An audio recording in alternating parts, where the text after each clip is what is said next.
A gloss is a brief marginal notation of the meaning of a word or wording in a text. It may be in the language of the text, or in the reader's language if that is different. A collection of glosses is a glossary. A collection of medieval legal glosses, made by so-called glossators, is called an apparatus. The compilation of glosses into glossaries was the beginning of lexicography, and the glossaries so compiled were in fact the first dictionaries. In modern times, a glossary, as opposed to a dictionary, is typically found in a text as an appendix of specialized terms that the typical reader may find unfamiliar. Also, satirical explanations of words and events are called glosses. The German Romantic movement used the expression of gloss for poems commenting on a given other piece of poetry, often in the Spanish decima style. Glosses were originally notes made in the margin or between the lines of a text in a classical language,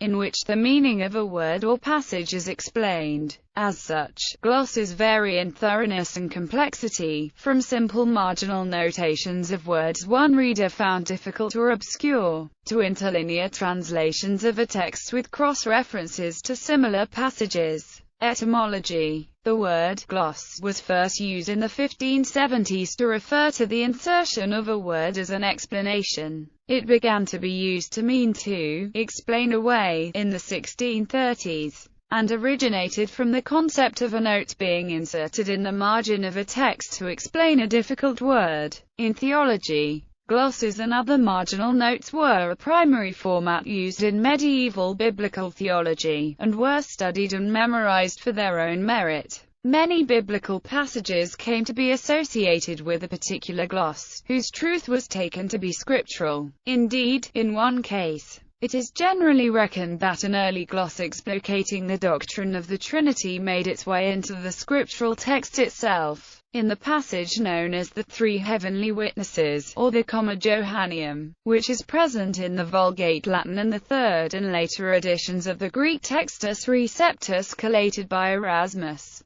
but is absent from all modern critical reconstructions of the New Testament texts, such as Westcott and Hort Tischendorf, and Nestle-Aland. In law. In the medieval legal tradition, the glosses on Roman law and canon law created standards of reference, so-called sedes materia. In common law countries, the term judicial gloss refers to what is considered an authoritative or official interpretation of a statute or regulation by a judge. Judicial glosses are often very important in avoiding contradictions between statutes and determining the constitutionality of various provisions of law. In literature, a gloss, or glossa, is a verse in traditional Iberian literature and music which follows and comments on a refrain. See also villancico. In philology, glosses are of some importance in philology, especially if one language, usually the language of the author of the gloss, has left few texts of its own. The Reichenau glosses, for example, gloss the Latin Vulgate Bible in an early form of one of the Romance languages, and as such give insight into late Vulgar Latin at a time when that language was not often written down. A series of glosses in the Old English language to Latin Bibles give us a running translation of biblical texts in that language. See Old English Bible translations.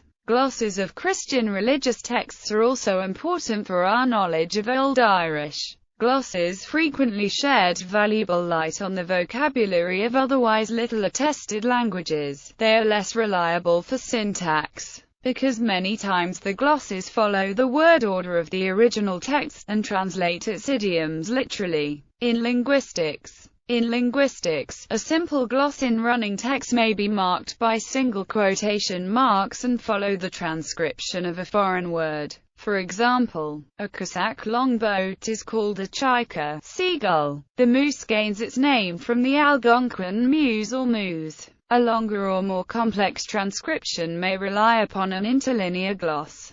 Such a gloss may be placed between a text and its translation when it is important to understand the structure of the language being glossed, and not just the overall meaning of the passage. Glossing sign languages. Sign languages are typically transcribed word for word by means of a gloss written in the predominant oral language in all capitals. American Sign Language and Auslan would be written in English. Prosody is often glossed as superscript words, with its scope indicated by brackets. I like, negative, what, rhetorical, garlic. I don't like garlic. Pure fingerspelling is usually indicated by hyphenation. Fingerspelled words that have been lexicalized are indicated with a hash. For example, WIKI indicates a simple fingerspelled word, but #job indicates a lexicalized unit, produced like JOB, but faster, with a barely perceptible O and turning the B hand palm side in, unlike a regularly fingerspelled B.